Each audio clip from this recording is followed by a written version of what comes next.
I'm Kathy Haley. I'm the co-founder and publisher of TV News Check. And we have a conversation coming up about next-gen TV. It's been 6 years since the FCC first authorized broadcasters to use the next-gen broadcast standard ATSC 3.0. Feels like 20. But during those half dozen years, the industry has seen remarkable activity, from station deployment to receiver development to international adoption to datacasting and advanced emergency informing. It's not bad for an industry that's often compared to herding cats. To provide a level set on all that's going on, including some recent headwinds, I'm here with two of the leading industry leaders on the subject. Mark Aitken is Sinclair's Senior Vice President for Advanced Technology and President of Sinclair's innovation subsidiary, One Media. With Mark is One Media's strategic planner, overseer of global public policy, and keeper of all the next-gen broadcast puzzle pieces, Jerry Fritz. Jerry, I want to start with you. A lot's been going on lately with deployments. New York just launched. Where the heck are we? Well, thanks, Kathy. New York is the end. Does everybody remember the circus act with the people spinning plates, right, on Ed Sullivan and what? Mark and I are the plate spinners, and I was coming up here on the train, and I listed the number of plates that we have spinning at any one time. Kathy, I'm just going to read this list that I came up with of all the plates that we have spinning, and then you can pick one that you want to chat about. So on the deployment front, we have the stations doing the channel mapping and the program rights and the hosting agreements and the equipment installations on the station side. The deployment and design of single frequency networks, marketing to convince viewers to purchase these devices, receiver development, primarily mobile phones that we're working with our partners at Sankhya Labs in India. Equipment testing for TVs and set-top boxes and dongles. Patent licensing, pool formation, so we can have one-stop shopping. Security implementation, A3SA, signal signing and digital rights management. Edge gateway appliances, EGAs, we have to design and deploy.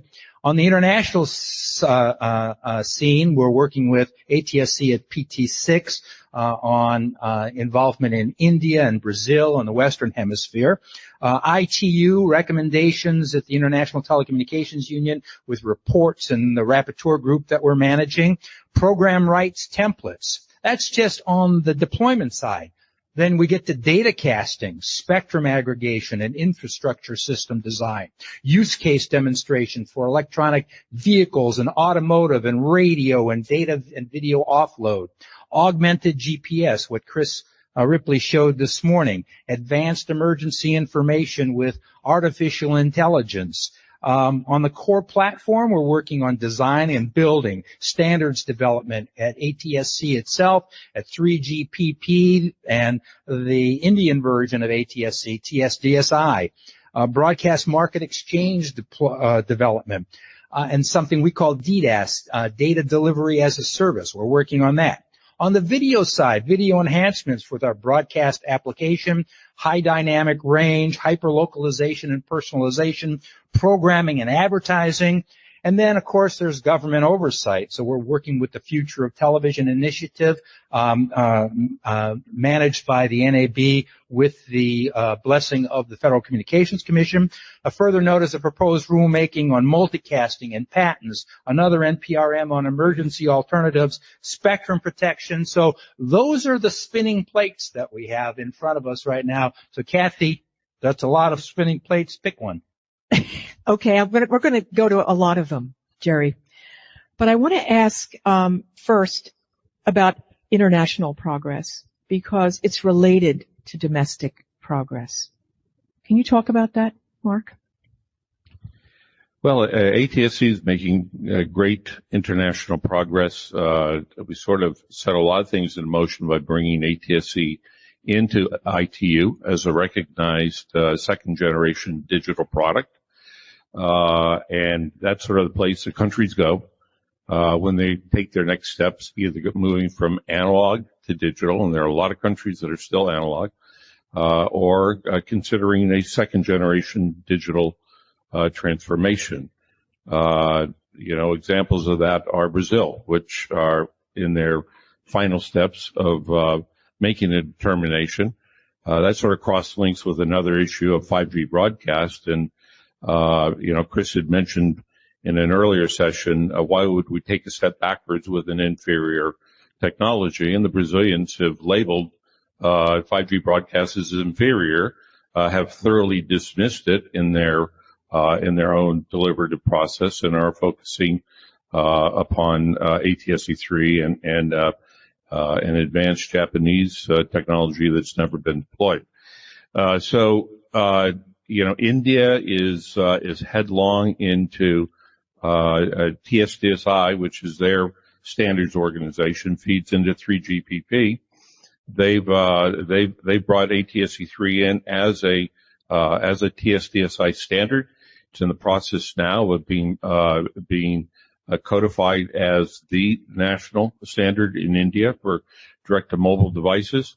We've got other countries that have been adopting ATSC3. So the recognition of ATSC3 as the best of the best of current technologies, I think is becoming a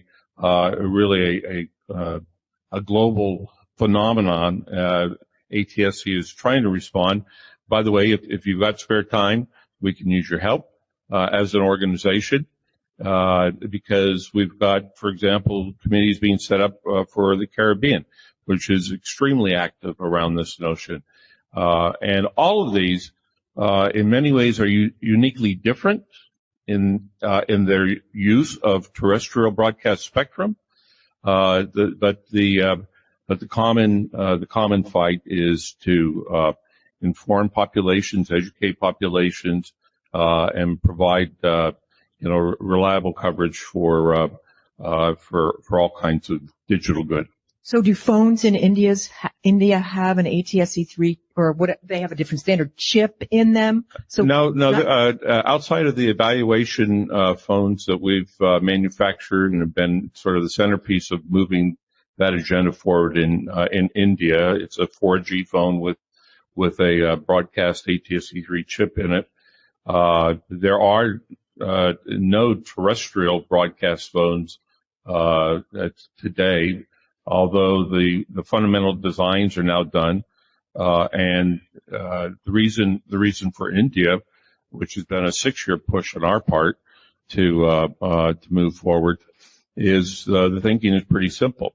Direct to mobile, a population of 1.4 billion people, and bringing those commercial devices into that situation opens up not just a market in India for phones with broadcast television, but most importantly, provides the basis for an abundant supply of bring your own devices that can be brought on to traditional American networks without having to be specified by the carriers, which we know will not happen until the carriers realize the fundamental value to them of things like data offloading for live events. And just one example of that is in India. The largest, most advanced network in India is literally brought to its knees when 25 billion Indians simultaneously sign on to watch cricket.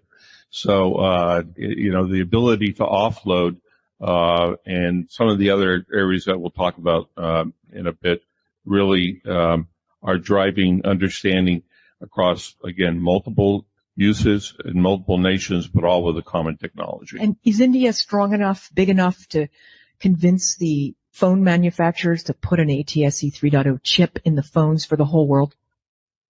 Well, it's a question of markets. I would say yes. You can take another example.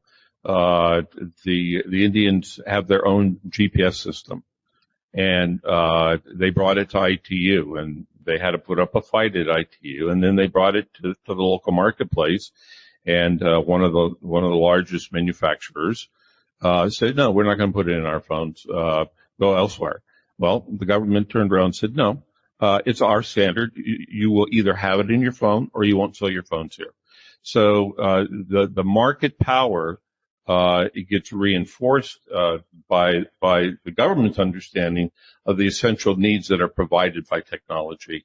And once again, once those if Samsung wants to sell product in India that the government is mandating going to be in your phone in India, with a marketplace of billions of phones, those phones become available globally. And just as a footnote to that, the market will demand this. For example, what Chris showed this morning, this augmented GPS capability, instead of 10 feet, now you have 3 centimeters. What does that mean? Well, if Amazon is going to deliver a package to your house, 10 feet may be okay. But what if Amazon wants to deliver it to the balcony of your apartment building? Well, 10 feet may not be good enough, right? Now we can have drone deliveries potentially directly to balconies of apartment buildings. Those are the types of use cases that are enhanced by something like ATSC3. Jerry, Chris Ripley mentioned this morning that the problem of the LG they've stopped putting next-gen capabilities into their TVs because of a patent problem. He called that temporary. What's happening, and how's that going to end? So this is really just a minor bump in the road, but I'll explain a little bit without getting into great detail. There was a patent troll down in the Eastern District of Texas. That's where patent trolls bring their cases, right? And this Constellation group had one patent family, and they got a decision in the Eastern District of Texas that said that LG owed them $1.68 million. Not a relatively large amount of money for someone like LG. But the per unit cost of that was $6.75. Which is an enormous amount of money to pay for one patent family. Juxtapose that to the Avanci patent pool, where you can get close to 1,000 patents for $3. So this is more than double for one patent family versus 1,000. And so we believe this is going to be resolved either by a settlement or on appeal. It is an outlier. It's a clear outlier. It doesn't apply to the rest of the industry. It doesn't apply to Samsung. It doesn't apply to Sony, which are the other, or Hisense, which are the other 3 major manufacturers. So it really is a blip in the road. We fully expect LG to get this resolved and get back into the business of supplying 3.0 television sets. I forgot to mention to the audience that you can ask questions too. Any point, there's a microphone right there.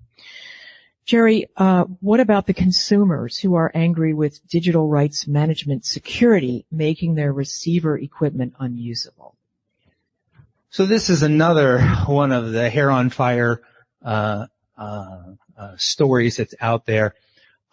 Digital rights management is security, right? If you're a Hollywood studio or if you're a network, you want your content protected. It's protected on cable. It's protected on the internet today. DRM is standard across all distribution platforms because the owners of the content want it protected. They want to make sure that no one's taking it, making pristine digital copies and then selling it. So it's really important for the content industry to make sure that we have DRM.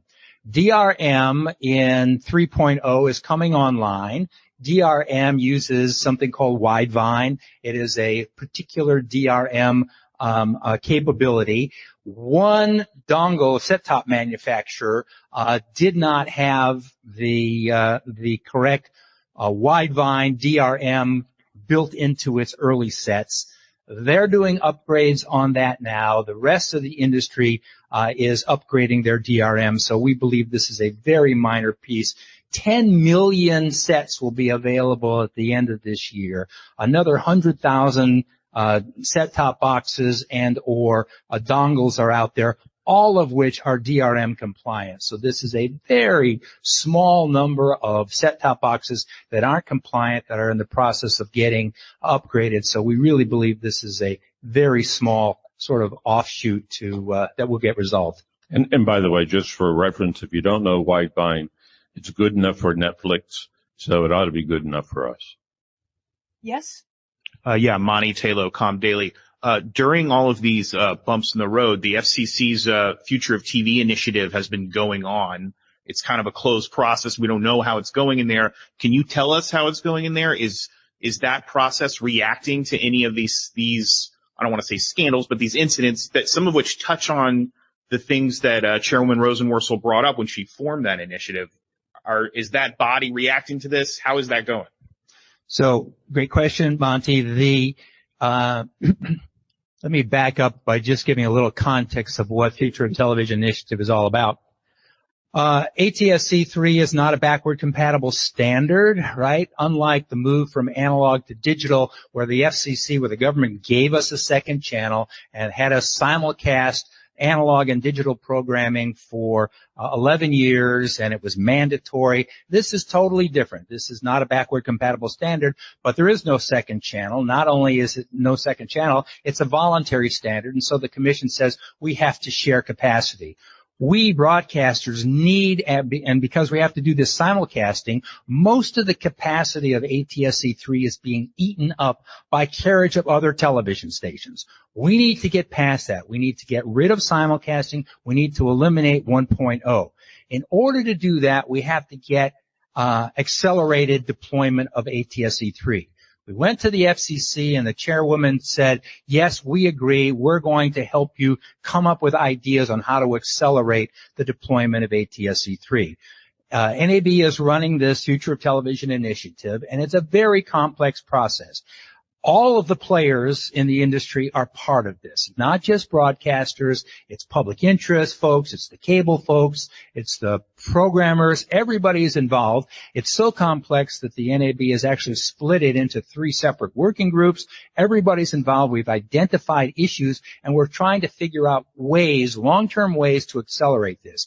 The Future of Television initiative is not designed to react to a patent problem that LG has in Texas. It's not designed to deal with DRM. Those are going to be taken care of in the marketplace. What the Future of Television Initiative is looking for is the long-term ways to accelerate the infrastructure surrounding ATSC3 to make it a viable standard and give broadcasters total capability to use all 100% of their digital capacity. Jerry, Mark. There was a recent flurry of publicity over 5G broadcast, which Chris Ripley called this morning going back 5 years technologically. How big of a threat is 5G broadcast? Well, by the way, the only U.S. broadcaster that's using it said that ATSC was ahead by 8 years, so I'll take his word over Chris's on that. But no, look, 5G broadcast actually came out of a existential threat in Europe. The Europeans have a much different situation.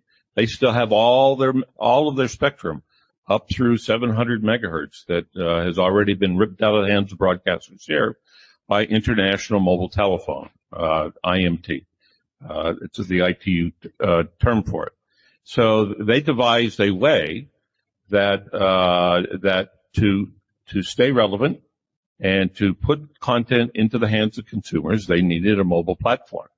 And this is not a replacement to their existing digital terrestrial television infrastructure. It is in addition to. So they've created a situation for themselves because at ITU, they are about to, through WRC 23, World Radio Conference, happening this year, proposals are on the table to take that upper UHF spectrum away from them. So for them, this was the cleanest, fastest way to present a solution in the mobile space to protect that spectrum. And as I said, it is the flurry of activity was really around one experimental station license for 6 months duration. No field testing that has taken place as a result of it. Super Frank, who's the individual who's been behind this. I can't help but say his name that way. Don't ask me why. He's a radio guy. But the fact is it is compared to ATSC, the 3GPP folks will tell you as well that ATSC is a much better broadcast standard, but many of the components of 5G broadcast, which at its core is 4G LTE, already exist in the phone, and it's going to leverage what's in those phones as far as the chip is concerned, but they have the same problem. They don't have an antenna. They don't have a tuner and filters. They don't have the receiver front end for those broadcast spectrums. And it's not an approved standard in the United States. They'd have to go through a rulemaking the same way we had to go through rulemaking for ATSC3, and it would set this whole process back a half a decade. It's just not the smart move. Another hair on fire. And I see a lot of people must have had their hair on fire. So the technology's already in the phones. All of it for 5G broadcast, or just part of it? They still have to get stuff into the phones to make it happen. Just part of it. As a matter of fact, the 5G, the 3GPP 5G standard, if you will, is in no chipsets that are in any phones today. As a matter of fact, the future releases of chips will incorporate that, but again, it'll incorporate it at the chip level, but all of the other accessory requirements still have to be put into that phone, no matter what standard it is. Okay. All right. Mark, Sinclair has always straddled the line between enhancing TV programming as a reason for next-gen TV and also data casting. Are you still doing that? Do you still want to do both enhanced programming and data casting? Well, the simple reality is we've been doing data casting within ATSC3 almost since day one. And I say that because the deployment of a broadcast application, which is a interactive, basically interactive software that is crafted by broadcasters and supported within the television sets, that gets sent as a data file and is received by a television receiver. That's data. Video's data, but it's streaming data. Maybe somewhat different, but not remarkably different. Along with the broadcast application, we deliver video files. So data casting is inherently a part of the ATSC3 standard. But once you realize, by the way, I was having a conversation at lunch. One thing that nobody has been talking about all of these grand features of ATSC3 is a fundamental difference to ATSC1, which is the ease of receivability. The ease of receivability. And by the way, going back to 5G broadcast is 10 dB worse than ATSC3 at speeds exceeding 3 kilometers per hour. So if you're walking, you've already taken a 10 dB hit if you're trying to use 5G broadcast. But I say ease of reception because that puts you in a position to deliver reliable delivery of data files to all kinds of vehicles, to all kinds of receivers, to all kinds of devices. The enhanced GPS is one of those. Delivering content for infotainment systems in automobiles is another one. We've had a tremendous amount of activity, and some of that's been joint activity with other broadcasters to show the value of ATSC3 as a data delivery service. Let me just put a footnote to that. If you're an autonomous driving vehicle, what do you need more than anything else in the world? You need huge amounts of data for 3D mapping so you don't bump into things. You can't do that via the cell phone system. You can't do that via Wi-Fi. You can do that via data casting, right? So we have set up data delivery as a service and looked at multiple use cases so that we can tap into the inherent reliability of ATSC3. So electrical vehicles and data offloading and automobile, all of those take this chunk of spectrum that we have, this 6 megahertz chunk of spectrum, which is 25 megabits.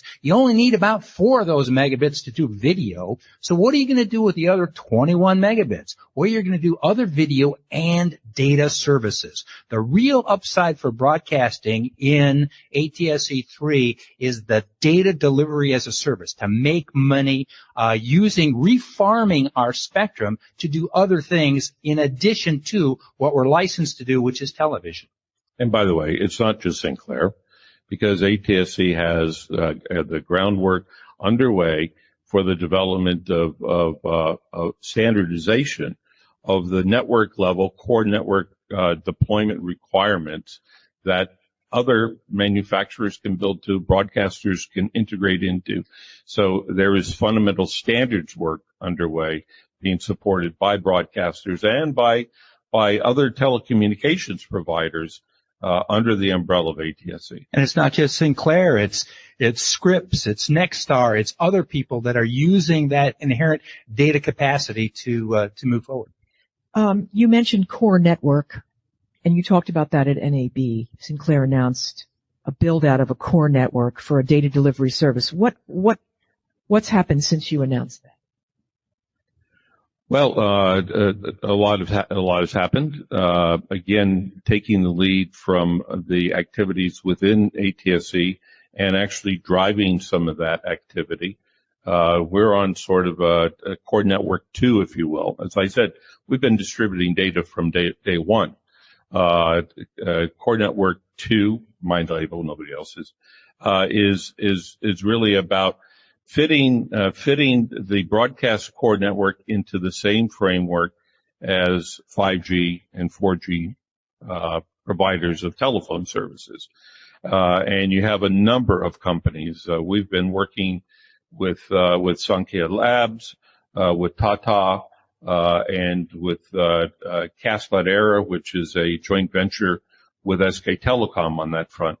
Other broadcasters have been working with other manufacturers of telco grade equipment at that network level. The demonstrations that have been going on in automotive and in advanced emergency informing and other services have been advancing along with that core network development. So you'll see many of these features being demoed at the CES, and I think it really just without a core network, the ability for broadcasters to collaborate together to build a new industry would be an impossibility. And to one final point, because I see Michael wants to kick us off this stage here. One final point is that the deployment of ATSC3 in the United States is going at an incredible pace. By the end of this year, by the end of 2023, we'll have 73.3% population coverage in the United States. That's 75 markets. By the first quarter of next year, with Chicago having launched after New York just launched, we'll be over 76% of the country. That is remarkable. Our own company, we've had 43 markets by the end of this year, covering about 29%. And of that 43 markets, we're the ATSC3 host in 34 of those. So there's remarkable cooperation among the broadcasters. This is moving very quickly. Virtually all of the top 50 markets are already converted or soon will be. For both of you, because we're going to get the hook pretty soon. Yeah, but Mike stole 5 of our minutes. So I say we have 2:45.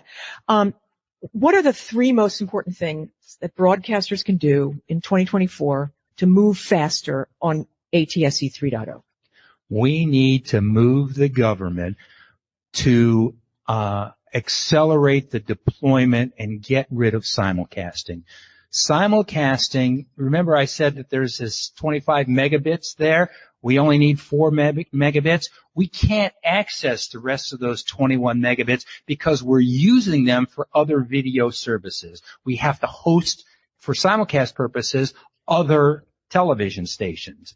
And that dramatically limits the number of services we can provide. 4K and mobile and all of the other things that we want to do, advanced emergency informing, all those things we want to do are severely constrained because we don't have access to all of our 3.0 capacity. How do we get there? The commission, rightly so, doesn't want to disenfranchise current 1.0 viewers. They don't want them to have to go out and buy a new ATSC3 set and turn their 1.0 sets into doorstops, right? The way to do that is to have affordable, ubiquitous dongles that convert an ATSC1 set into an ATSC3 set. That's what we did when we had the converter box program and went from analog to digital. That's what we need, affordable, ubiquitous dongles. The industry is going to move toward that. We hope the commission is going to give us the ability to move there more quickly. As soon as we get that done and we can eliminate the simulcasting and we can eliminate a 1.0, the faster we can bring the benefits of 3.0 to everybody. Sounds like we have to wrap up. How many plates was that? How many plates? I don't know. Probably all 25. No, not close. Not close. Thanks everybody. Mark Aitken, from Sinclair and One Media, and also Jerry Craig. That was great.